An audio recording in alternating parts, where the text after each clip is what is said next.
Welcome in, everybody. Joel Klatt here, getting you all set for the 2022 NFL Draft. Can't have a draft without quarterbacks.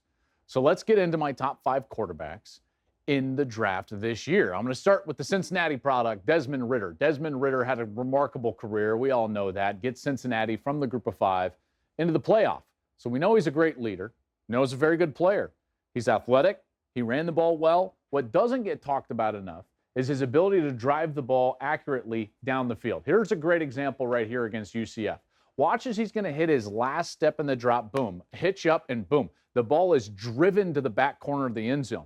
When you take one more look at this coverage is sensational by UCF, and it doesn't matter why. The ball is thrown on time and on target. Last step, driven to the back corner. It's that type of throw that is going to afford him some success at the next level.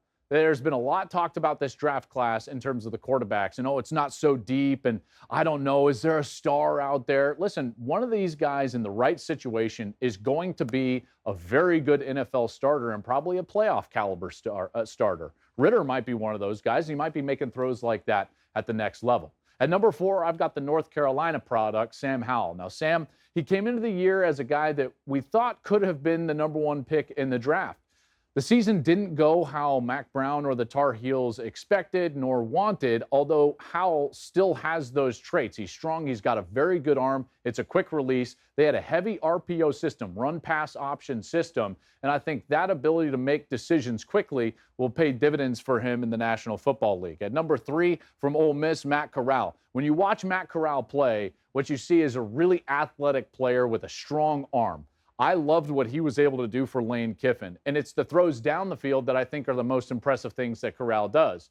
I was heartbroken for him the way that his season ended, obviously, with that injury. But he's a competitor. I think he's a very solid leader, and he's a guy that I think could have some success at the next level.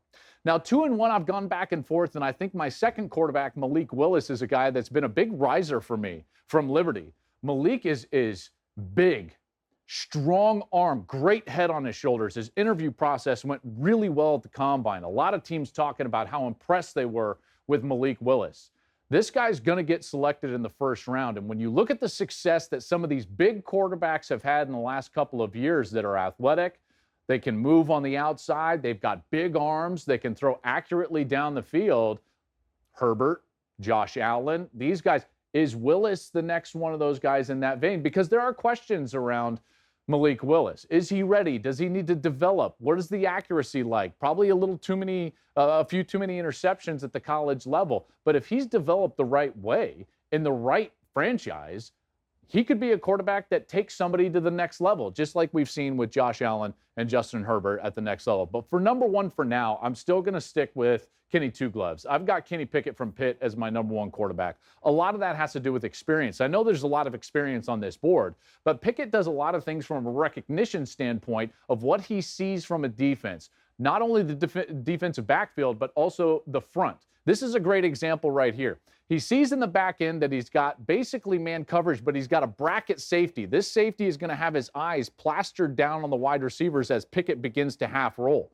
So when he's got his eyes on that safety, now he understands that he's got one-on-one over the top. So now there's no help in the corner of the end zone, and he delivers a beautiful pass to the corner of the end zone. So again, eyes on that safety. Now he knows he's got this man coverage on these little, what I would call break routes, and there's no one in the corner of the end zone, and he hits that step, and even on the run, running to his right, throws the ball accurately. Here's now recognition of what's going on the defensive front as we move to the next play.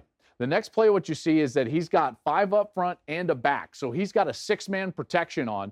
And what you see from Clemson is that they're going to blitz up front. So he knows he's got man coverage in the back end. The safety has his eyes down, and he's going to go all the way back, what I would consider even across his body, across the field, to the deep middle for a big play. But he's got this blitz coming right at him. He's get a little half roll because he recognizes what's going on in front of him. So he's a guy with a lot of experience. And when you look at the quarterbacks that have won Super Bowls ever since really the year 2000, what you'll see is that on average, these guys have started somewhere around the 36 games mark, and they've got a lot of reps under their belt. And that's the case with Kenny Pickett. If he was able to succeed in Pittsburgh with those small hands in college, what makes you think he won't succeed, even if it's in a place like Pittsburgh, in the NFL with those small hands. I don't think it's a big issue. Throw those gloves on. Kenny Pickett, at least for now, is going to be my #1 quarterback available in this year's draft.